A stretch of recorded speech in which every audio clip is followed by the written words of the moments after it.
अच्छा, ये question start करने से पहले मैं कुछ यहाँ पे बताना चाहता हूँ कि अगर आप क्वेश्चन को रट रहे हैं, तो कन्फर्म है कि सेम वही क्वेश्चन आएगा तो आप कर सकते हैं। अगर आप थोड़ा हड़बड़ी आ गई वहाँ पे, आप थोड़ा डर गए हैं, तो 100% वो भी गलत करके आ जाएँगे।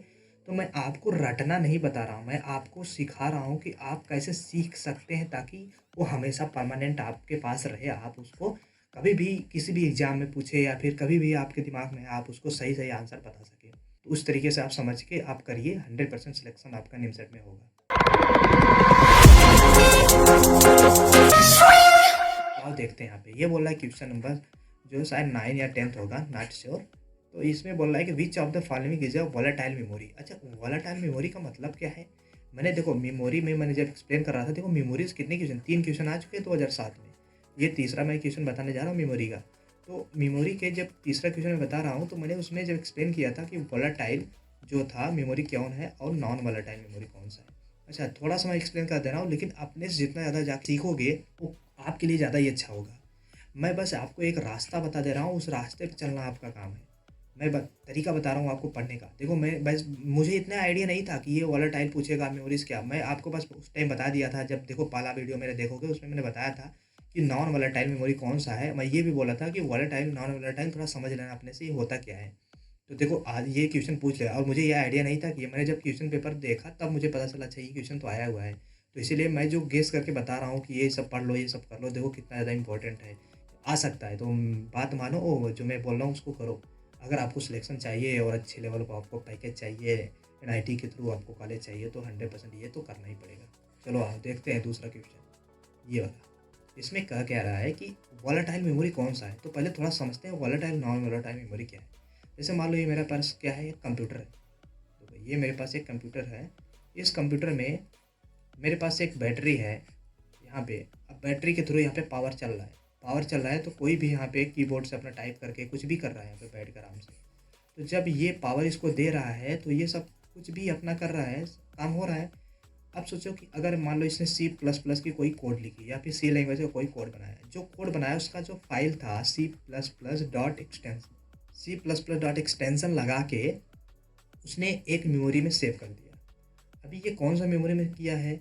ये रैम रोम में भी किया है और ये रैम में भी किया है।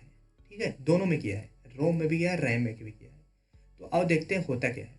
जब इसने मेमोरी को रैम में रोम में सेव किया और रैम में सेव किया, तो इन केस में यहाँ पे अगर मान लो ये बैटरी डिस्चार्ज हो गई, अगर ये बैटरी डिस्चार्ज का मतलब कि भाई कि ये ख़त्म हो गया, समाप्त हो गया, tata bye bye good bye गया।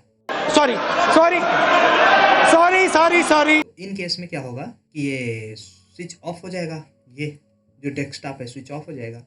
और जैसे ही स्विच ऑफ होगा तो ये सी प्लस प्लस का कोड था जिसमें आप सेव किए थे, ये चेक करेगा कि आप कौन सी मेमोरी में सेव किए थे, वो मेमोरी वोलेटाइल था या नॉन वोलेटाइल था।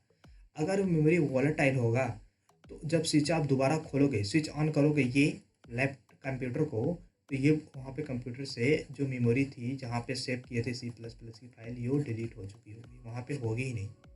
लेकिन जब नॉन वोलेटाइल में जो आप सेव कर रहे होगे वहाँ पे वो सी प्लस प्लस की जो फाइल होगी वहाँ पे होगी, डिलीट नहीं रही होगी। मतलब बैटरी जाने के बाद अगर दोबारा आप स्विच ऑन करते हैं, उन केस में अगर आपकी कोई भी फाइल डिलीट हो जाती है, इसका मतलब उस फाइल को आपने स्टोर किया है कहाँ पे? स्टोर किया है आपने वोलेटाइल वाले मेमोरी में। और अगर वो स्टिल वहाँ पे एग्जिस्ट करता है, इसका मतलब आपने सेव किया है नॉन वोलेटाइल मेमोरी में।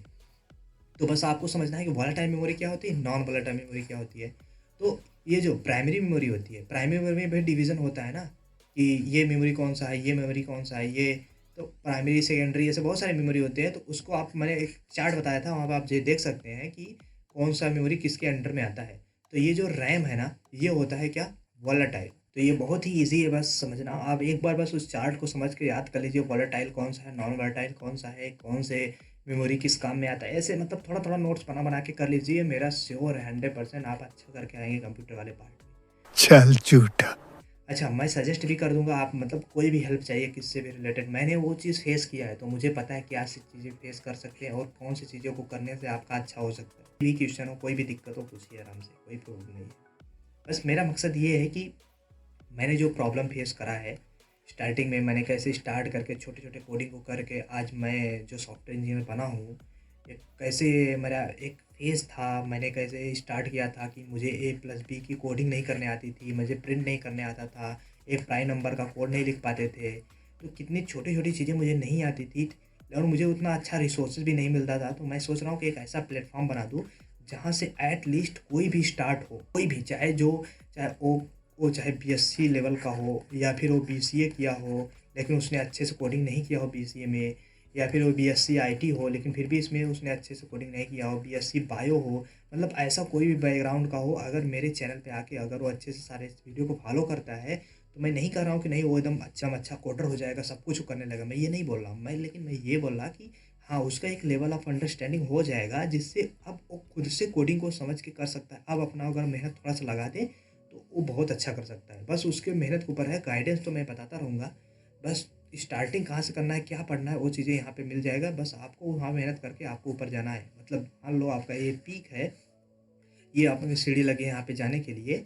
मैं आपको इस सीढ़ी कुछ सीढ़ी तक तो आपको चढ़ा दूँगा। उसके बाद आपको खुद को रास्ता बता दूँगा ये बहुत सारे जाने के लिए। आप खुद रास्ते से आपको जाइए और अपने पीक को लक्ष्य पे जो आप डिसाइड किए हैं कि हमें सॉफ्टवेयर इंजीनियर इस कंपनी में जाना है, इस कंपनी में जाना है, वहाँ पे जाके अच्छे से पैसे जॉब पाइए, मज़े करिए, कोई दिक्कत नहीं है। सॉफ्टवेयर इंजीनियर की जॉब बहुत ही मस्त है। मस्त है, खराब भी, सबका अपना सोच है। मैं तो अच्छा मानता हूँ भाई, मुझे अच्छा लगता है। कर रहा हूँ यार, बुरा लगता है भाई, आप लोग भी जानते हो।